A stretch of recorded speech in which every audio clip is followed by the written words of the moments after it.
আসসালামু আলাইকুম। সবাই কেমন আছেন? আশা করি সবাই আল্লাহর রহমতে ভালো আছেন। মুসা, ইব্রাহিম ২ জনেরই ডায়পার শেষ হয়ে গিয়েছিল।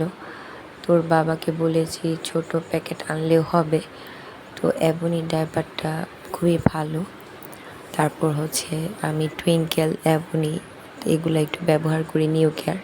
তো ebonyটাই বেশি ব্যবহার করা হয়। তোর বাবা ওইটাই নিয়ে আসছে।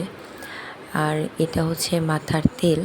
এটি স্কয়ার ইন্ডাস্ট্রিজ লিমিটেডের একটা নতুন তেল বের হয়েছে আর কি, হার্বালের হেয়ার ফল সলিউশন।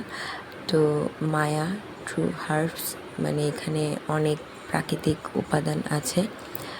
তো আমি ফার্স্ট টাইম এটা দিচ্ছি, কে কে আগে পরে দিয়েছেন আমি জানি না। আর এটা নতুন বের হয়েছে, কতদিন হয়েছে সেটা আমি জানি না। ওর আব্বু বলতেছিল যে মাথার একটা তেল শেষ হয়ে গিয়েছে, তো আমি নিয়ে আসছি, দেখো এটা কেমন। তো এটার ভেতরে ছোট ছোট দানার মতো মেথি আছে, সাদা তিল আছে, কালো তিল আছে, সরিষা আছে, কালো সরিষা, হলুদ সরিষা, আরও অন্যান্য অনেক উপাদান আছে। আমি আর কি বুঝতে পারছি না। আর এখানে একটা ট্যাটু ছিল এই মুখার পাশ দিয়ে, সাইড দিয়ে সুতায় পেঁচানো। তো বাচ্চারা এটা ছুটিয়ে ফেলেছে, ঝুলতেছিল, তাই ওরা এটাকে কী মনে করেছে। তো তেলটার স্মেলটা খুবই সুন্দর। আমি জাস্ট আপনাকে ইনটেক ছিল, আমি জাস্ট দেখানোর জন্য আপনাদের আমি আর কি ওই লকটা খুলে নিয়েছি আর কি তেলের। তো সাথে কলাও নিয়ে আসছে। কলা তো আমাদের প্রতিদিনই থাকে বাসায়, কারণ কলা কম দাম, আর বাচ্চারাও পছন্দ করে, আর ওর বাবাও পছন্দ করে, যার কারণে অন্যান্য ফলের তুলনায় কলাটা বেশিই থাকে। তো এই কলা আমি তেমন একটা খাই না, আর এত বড় কলা এগুলো আমার একদমই ভালো লাগে না। তো এর মধ্যে ছবি কলা আছে ছোট একটা, সেটা খুবই পছন্দ। আর আমি মনে হচ্ছে যে ১.৫-২ বছর পর মাথায় তেল দিব এমন এক অবস্থা। বাচ্চাদের পিছে সময় দিতে দিতে নিজের যত্ন নেওয়া ভুলে গিয়েছি। ওর বাবার বার্থডে ছিল, আমরা কেক টেক কিছুই করিনি, তারপর ভালো মন্দ কোনো কিছুই রান্না করিনি আসলে, নর্মালি যা খাই সেটাই। আর আজকে আমি কী রান্না করেছি সেটাও দেখিয়ে দিব। তোর বাবা বললো যে ওরা এত চকলেট পছন্দ করে, তো আমি ওদের জন্য, আমাদের সবার জন্য বড় একটা ডেইরি মিল্ক নিয়ে আসছি। তো ডেইরি মিল্ক কার না ভালো লাগে বলেন আপনারাই, মিষ্টি মুখ করতে। আর কাঁচা বাজার দরকার ছিল কিছু। এটা মুসার কাঁচকলা শেষ হয়ে গিয়েছিল, খিচুড়ি, ওটা কাঁচকলা।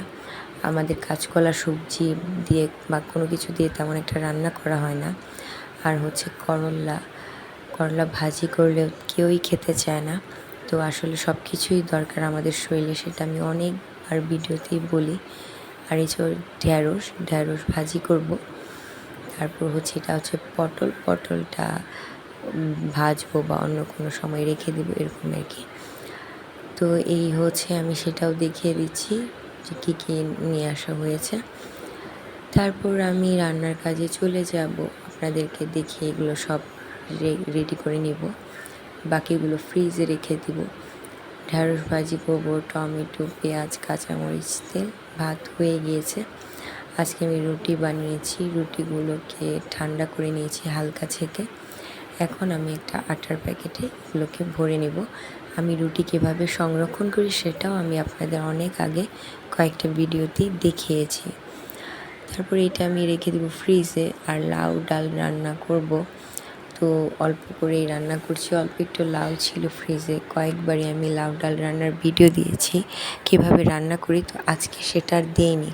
এই যে হয়ে গেছে আমার, বাটিতে আমি তুলে নিচ্ছি। তারপর আমি ঢ্যাঁড়স ভাজিটা করব, তারপরে খাওয়া দাওয়ার কি হবে। ঢ্যাঁড়সটা আমি আর কি লম্বা করে কেটে নিয়েছি, সবসময় গোল করে কাটি, আজকে ভাবলাম একটু ডিফারেন্ট লুকে কাটি। তো সবাই ভালো থাকবেন। আজকের রান্নাবান্না বাজার তো দেখিয়ে দিলাম। আল্লাহ হাফেজ।